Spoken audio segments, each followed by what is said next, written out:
داستان هزار رنگ.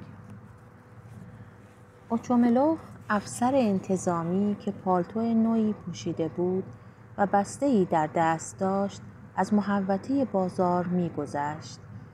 پشت سرش پلیسی موهنایی در حرکت بود که غربالی لبالب از انگور فرنگی مصادره شده را دو دستی گرفته بود. همه جا ساکت بود. توی میدان کسی دیده نمی‌شد. درهای باز میخانه‌ها و مغازه‌های کوچک چون دهانهای گرسنه با نگاهی غمزده به دنیای خداوند خیره شده بودند.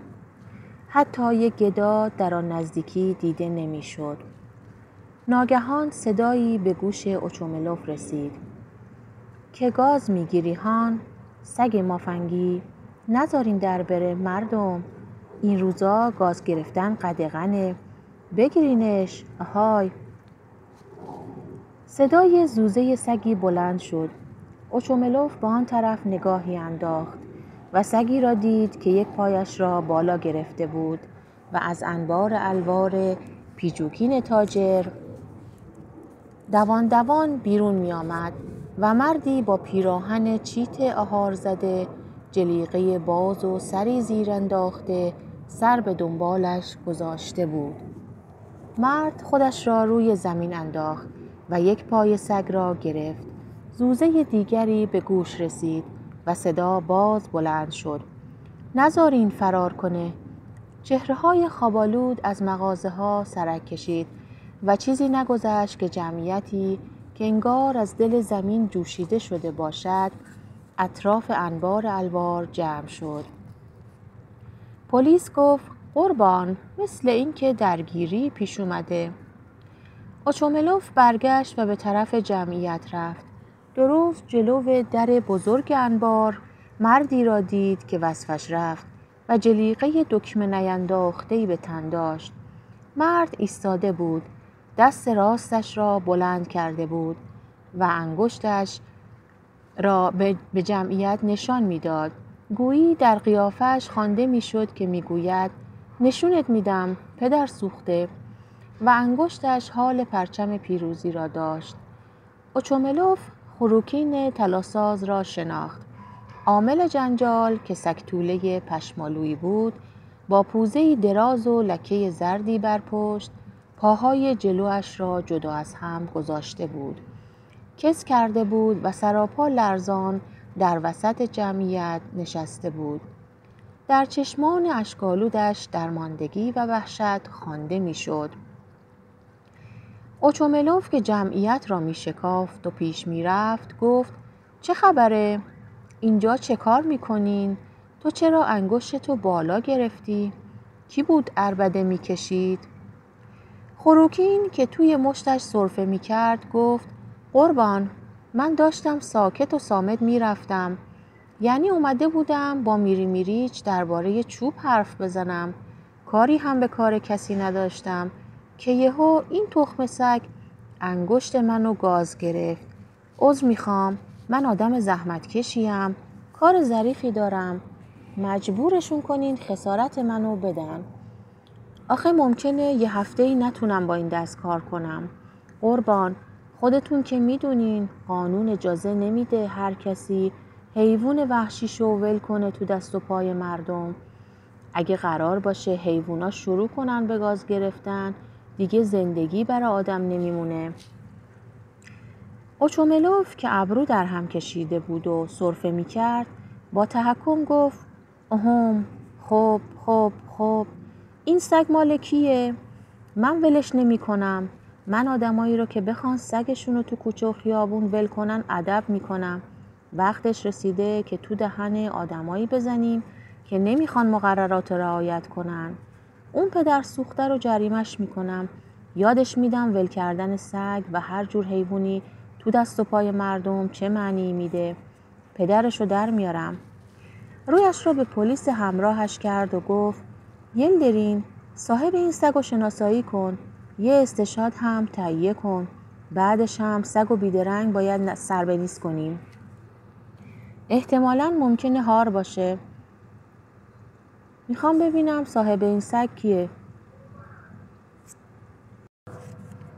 صدایی از میان جمعیت گفت گمونم مال ژنرال ژیگالوف باشه. ژنرال ژیگالوف؟ اوهوم، یلدرین بیا کمک کن من پالتومو در بیارم. اوف چقدر هوا گرمه. حتما بارون میگیره. رویش را به خروکین کرد و گفت چیزی رو که میخوام بدونم اینه که چطور شد سگ تو رو گاز گرفت؟ چطور شد انگشت تو گاز گرفته شد؟ کی باور میکنه سگی به این ریزه میزه ای انگشت تو آدمی به این قد و هیکل و گاز بگیره؟ من شما آدم ها رو میشناسم. یه مش آشغالین. قربان، این بابا به خاطر خندوندن مردم دماغ این سگو با سیگار روشنش سوزوند. اون هم گازش گرفت. نفهم که نیست.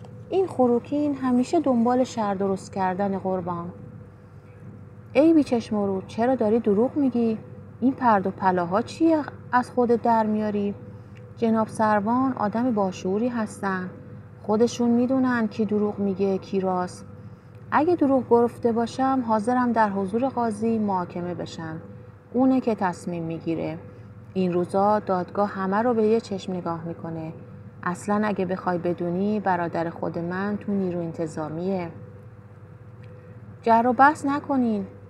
پلیس با لحن متنتنی گفت خیر، این سگ جناب ژنرال نیست. ژنرال یه همچین سگی نداره. سگ‌های ایشون همه از نژاد تازی هن. مطمئنی؟ کاملا مطمئنم قربان. راست میگی، سگ‌های ژنرال گرون قیمتند، اصیلن.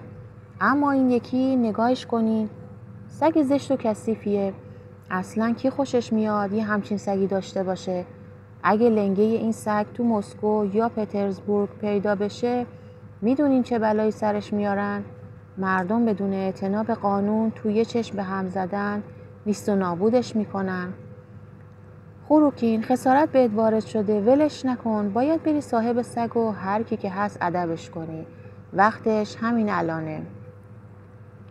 پلیس که گویی بلند بلند فکر میکرد گفت نکنه راستی سگ جناب ژنرال باشه. به قیافش که نمیاد، اما انگار همین دیروز بود یه سگ شبیه همین تو حیاط خونه‌شون دیدم. یه نفر از لابلای جمعیت گفت من مطمئنم که این سگ ژنراله. اوچوملوف گفت یلدرین کمکم کن پالتومو بپوشم. یه دفعه باد سردی بهم خورد، دارم میلرزم. سگو هم بردار ببرش خونه ژنرال و ازشون عذرخواهی کن. بگو من پیداش کردم و فرستادمش خونتون. بهشون بگو این زبون بسته رو ول نکنین تو کوچه و خیابونا. ممکنه سگ گرون قیمتی باشه و یه آشغال کله هوس کنه آتیش سیگارشو به دماغش بچسبونه، بلایی سرش بیاره. سگ حیوان ظریفیه. تو هم کله پوک اون دست تو بنداز.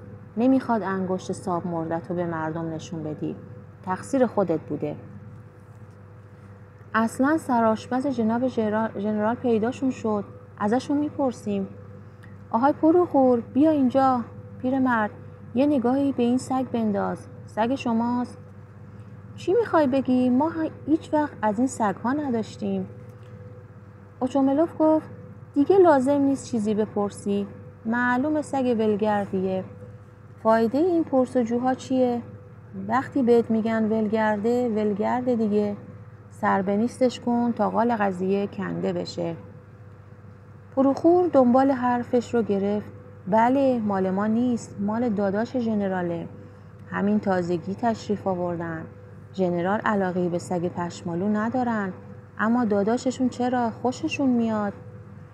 لبخند مسحور کننده‌ای چهره اوچوملوف را پوشاند و به صدای بلند گفت چی؟ برادر ژنرال تشریف آوردن؟ ولادیمیر ایوانیچ تشریف آوردن؟ فکرشو بکنین. اون وقت من خبر نداشتم. اومدن بمونن؟ بله همینطوره. فکرشو بکنین تشریف آوردن برادرشونو ببینن. اون وقت من اصلا خبر نداشتم. پس این سگ ایشونه. خیلی خوشحال شدم. ببرینش. سگ کوچولوی قشنگیه. انگشت این بابا رو گاز گرفتی؟ آهان حیوونکی. بیا نمیخواد بلرزی. پریدی انگشت این آشغال کله رو یه گاز مامانی گرفتی. چه سگ بامزه‌ای. فروخور سگ رو صدا زد و همراه او از حیاط الوار فروشی بیرون رفت. جمعیت به خروکین خندید. اوچوملوف پالتویش را دور خود پیچید و با لحن تهدیدآمیزی به خروکین گفت بعد به حساب تو میرسم و از وسط بازار به راهش ادامه داد.